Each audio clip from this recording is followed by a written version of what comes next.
Last week, Father Ken talked to us about the second half of the story that we had today, and I was thinking this week, I wonder why we do the Feast of the Holy Innocents on December 28th instead of on January the 7th, the day after Epiphany.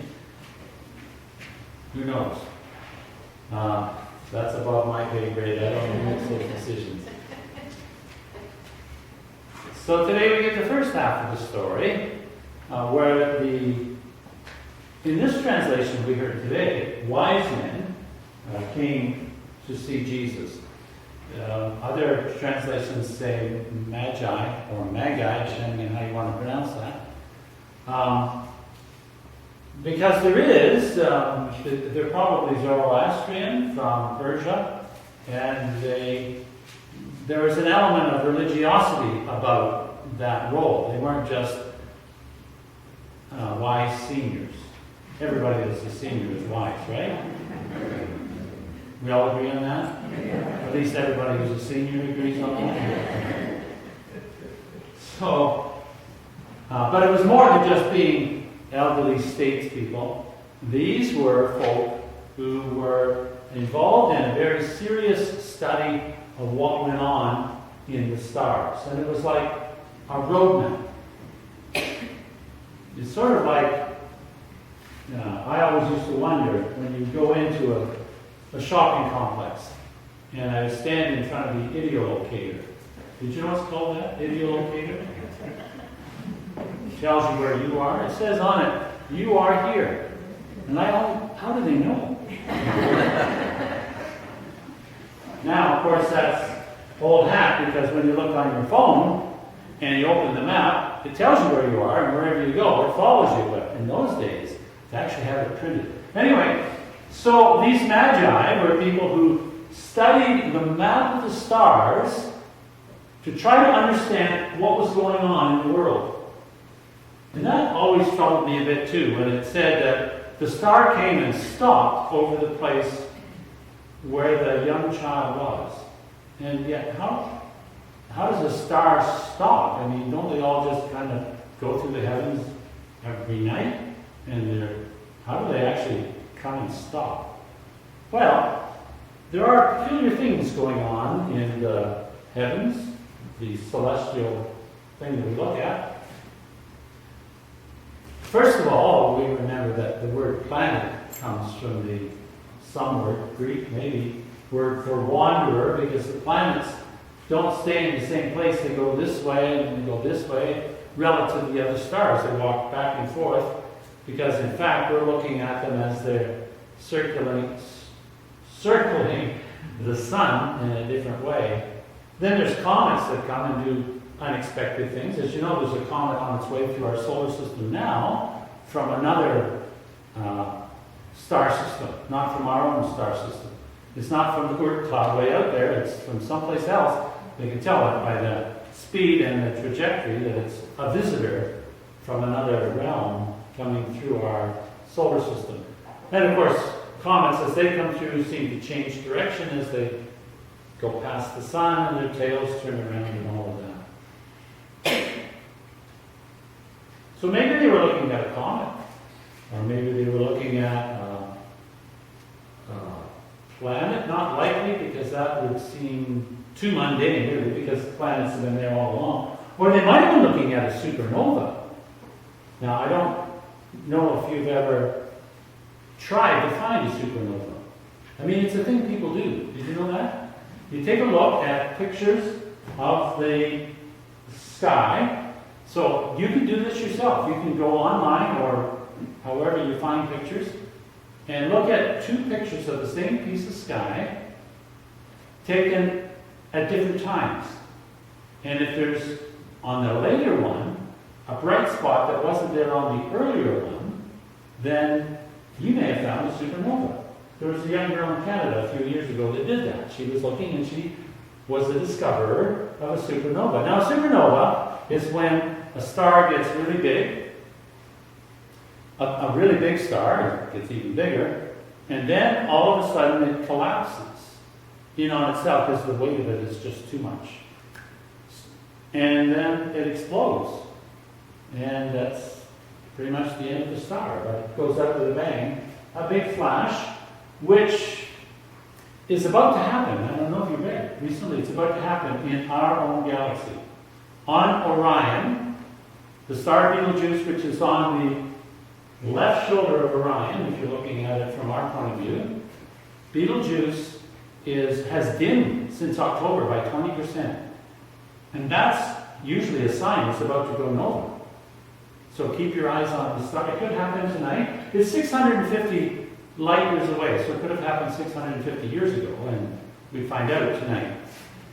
Or maybe tomorrow. It's soon going to go. Or maybe in 100,000 years. You know, it's like, when you're talking these distances and astronomical things, 100,000s like that. So, Betelgeuse not only is acting strangely with its light intensity, it's also traveling in an odd direction. It's not rotating nicely around all the other stars. It's on its own.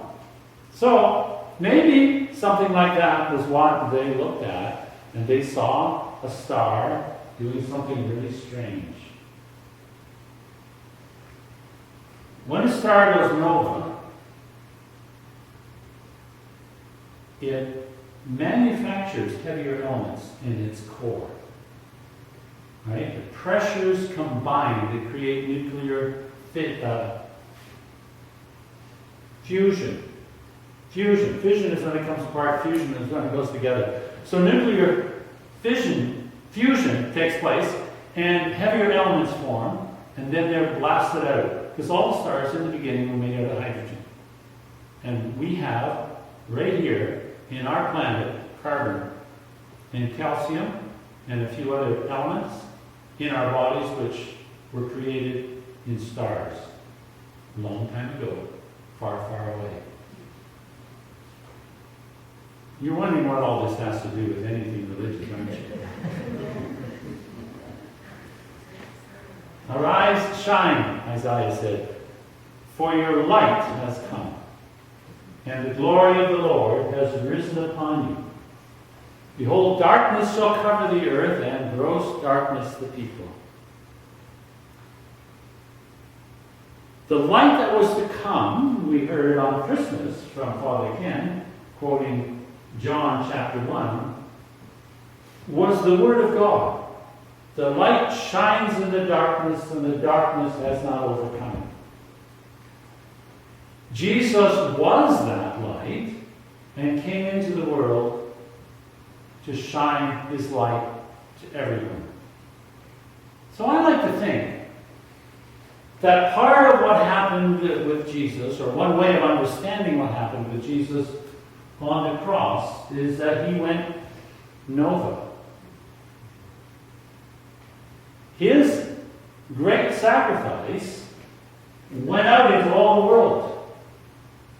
And a part of him that was new and different, a new way of being human, was formed in the depths of his core as he went through his life and his death.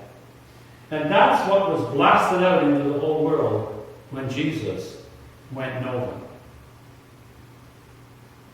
So when we look at the stars and see little points of light, Orion, by the way, is big enough so it's not a point of light. You can actually measure the distance if you have a microscope. Most of them are just points, but Betelgeuse, Orion A, is big enough that you can actually measure this distance across. And when it goes nova, it'll be so bright that you'll be able to see it in the daytime, and it'll be as bright as a full moon. And it is 650 light years away, a long way away. The Magi came because God decided to tell them in a way that they understood that something wonderful was happening in Jerusalem, in Judea, in Bethlehem. And I think that's so significant that God told them in a way that they understood. Because sometimes when we, as devout and energetic and enthusiastic Christians try to share our faith, we forget that we need to share it in a way that other people understand. And the big problem of Christianity spreading around the earth throughout all the ages has been our inability to be sensitive to the needs of those to whom we share the good news. And right at the very beginning, God was demonstrating the importance of doing it in that way. So the message came to the Magi. The Magi came to Jerusalem, and from Jerusalem to Bethlehem. And they gave the gifts, which we see as so symbolic, of gold because he's a king, and frankincense because he is God. Frankincense was used in worship. And myrrh for his burial because he was sacrificed. All of those things were portrayed at that time when Jesus was born and the Magi came to visit him.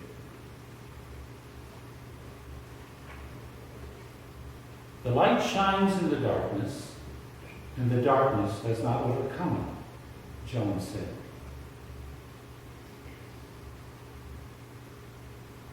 We need to hang on to that. We need to remember that.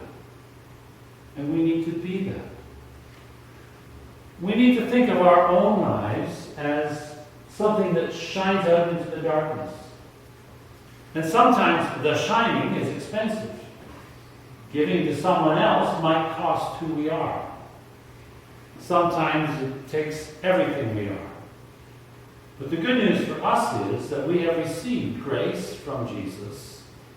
That new way of being human that Jesus formed in the depths of his own soul and cast out into the world is what we embrace.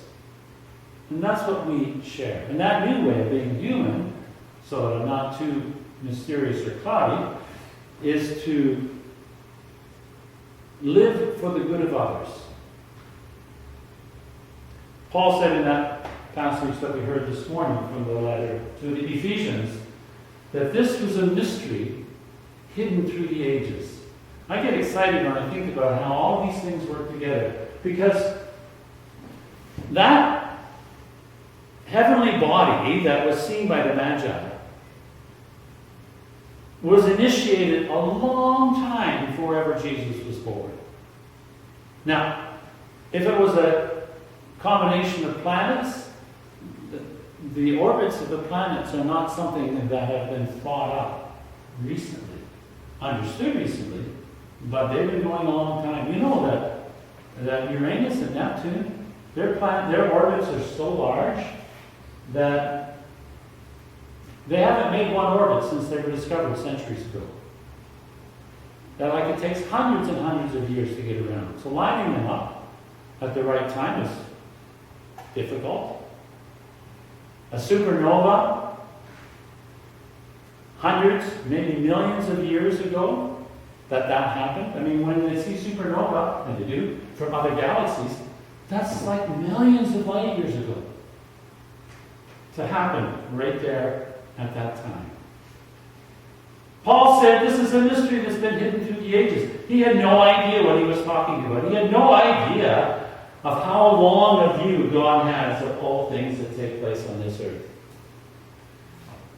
We can take comfort and encouragement from the fact that we're not alone, that God is not kind of making this up as God goes along, but that God cares for us, directs us, has a plan for us.